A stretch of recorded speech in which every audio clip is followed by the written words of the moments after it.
For the immigrants, they basically didn't know how to transplant those ethics to their children.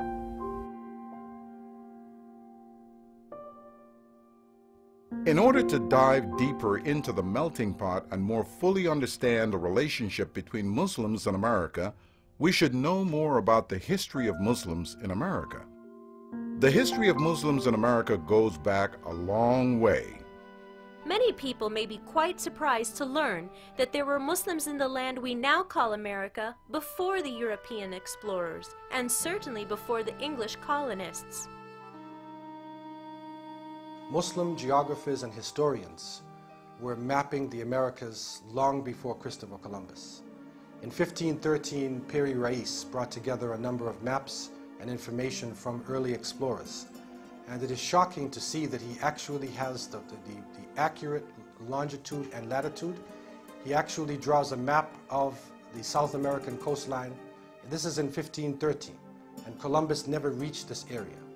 So this is hard evidence of the presence of Muslims long before Columbus. In the 10th century, Al-Mas'udi, who wrote a famous book, Muruj al-Dahab, he described many parts of the world, and he also described America. He called America Ard Majhula, unknown territory. It was in 957 that the oldest map of the Americas was drawn by Al-Mas'udi. This was an age of early contact, and it is well recorded within the books of Islamic history and geography. America had not even formed as a nation at that time, and already Muslims were present in this land. As history progressed, the early colonists fought bitterly for independence from England. After the establishment of the United States of America as an independent and democratic nation, a new struggle began. This time the struggle was within America. This was one of the darkest periods of American history, the growth of the slave trade. Millions upon millions of Africans were transplanted to the New World. Scholars differ in their estimates of how many of those slaves were Muslims, but they all agree that the percentage is staggering. These Muslims who became reluctant Americans were stripped of their identity and their religion, as they were forced into bondage on American plantations.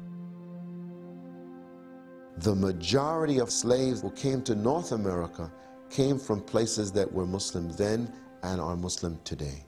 Hundreds of millions of Africans, through the intervening decades and generations of enslavement in America, had their culture, their great noble history and legacy, their language, their religion systematically removed from them.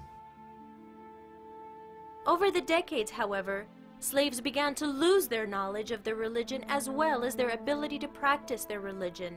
Islam was replaced by the religion of the slave masters.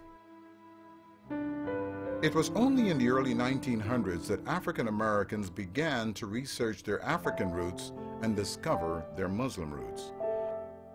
After enslavement, where you will find what John Hope Franklin calls the nadir, an Arabic word, a humble period, a low period for African American people, just out of slavery, reaching their lowest point in the social and economic development in America.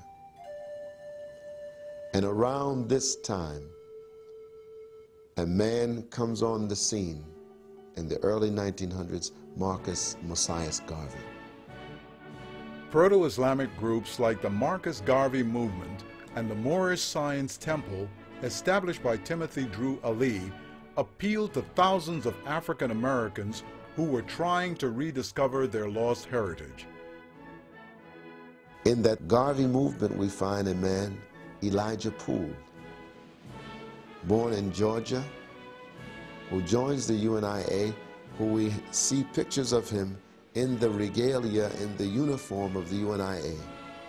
Later in 1929, forms with the help of a man, Master Farad Muhammad, also known as Fred Dodd, also known as Wallace Dodd, W.D. Dodd Farad, forms with him what will become the organization that will be known as the Nation of Islam. It is through the Nation of Islam that many African Americans discovered the universal, all-inclusive message of mainstream or Orthodox Islam. Most famous among these was Malcolm X. Our rank on this earth, to be a man, to be a human being, to be respected as a human being, to be given the rights of a human being in this society, on this earth, in this day, which we intend to bring into existence by any means necessary. Malcolm X as a person who accepted the tenets of the Nation of Islam while in prison.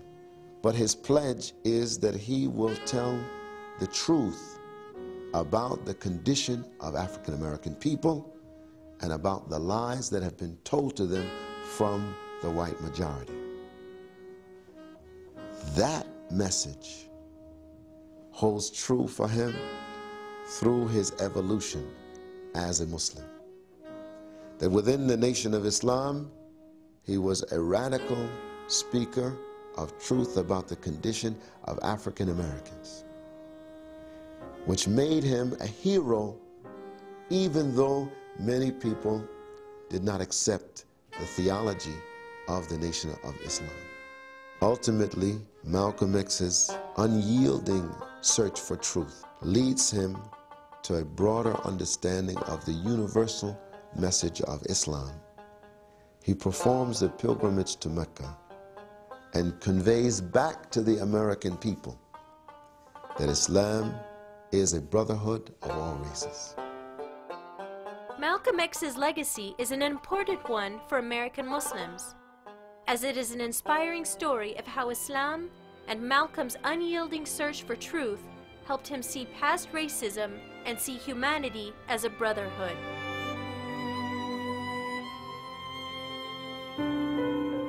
By remaining committed to justice and equality, African American Muslims contributed greatly to the civil rights movement in America. America had much to gain from their Islamic perspective. African Americans were not the only Muslims in America. After World War II, changes in the United States immigration policy resulted in a large number of Muslims immigrating to America. In the mid-70s, following the death of his father Elijah Muhammad, W.D. Muhammad became the leader of the Nation of Islam. He accepted mainstream or Orthodox Islam and brought with him hundreds of thousands of African Americans to the larger American Muslim community. As more and more African Americans embraced the universal brotherhood of Islam instead of race-centered movements and the number of immigrant Muslims rose, Muslim communities began to form across America. Over the last few decades, American Muslims have established communities in every state in America. It's fascinating to look at the American Muslim community because the American Muslim community is, in fact, international in a place like the United States. Well, when you look at the American Muslim community, you have, first of all, the two large groups, African American, if you will, indigenous Muslims, and then you have immigrant in second, third, and fourth generation. But ethnically, you've got Arabs, you've got South Asians, Southeast Asians, you've got Africans, you've got Central Asians, you've got Turks. So you've got an enormous diversity. With such a diverse population of Muslims, it should come as no surprise that American Muslims have contributed to our great nation in a number of ways. For many American Muslims who immigrated to the United States, it was American ideals, the principles America stands for, that inspired them to create a new life in the U.S.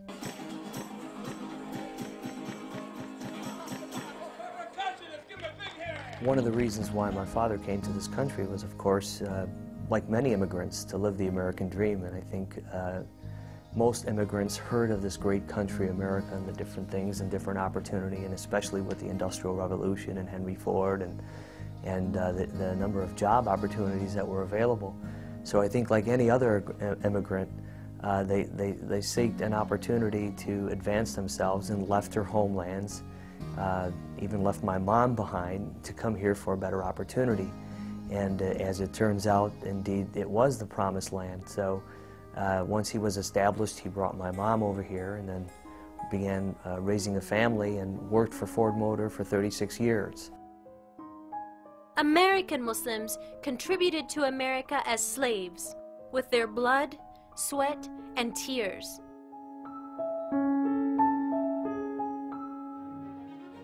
American Muslims contributed to America by reminding our country of its own principles of liberty and justice for all. American Muslims have contributed to America through their varied professions as doctors, teachers, architects, lawyers, and soldiers.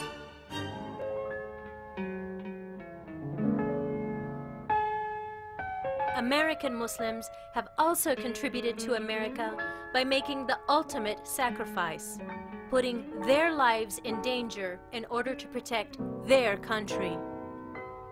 Sometimes you'll come across people that will think that because you're Muslim, you're anti-American, or that you're not patriotic. We're extremely patriotic. My father served in the Coast Guard for 20 years. We love our country. My grandfather from my mother's side served in World War II. He was actually a resident in Boston. That's where she was born. That's where my family was from. And he actually volunteered. He enlisted to fight with the Allies out of Boston. And he was actually wounded.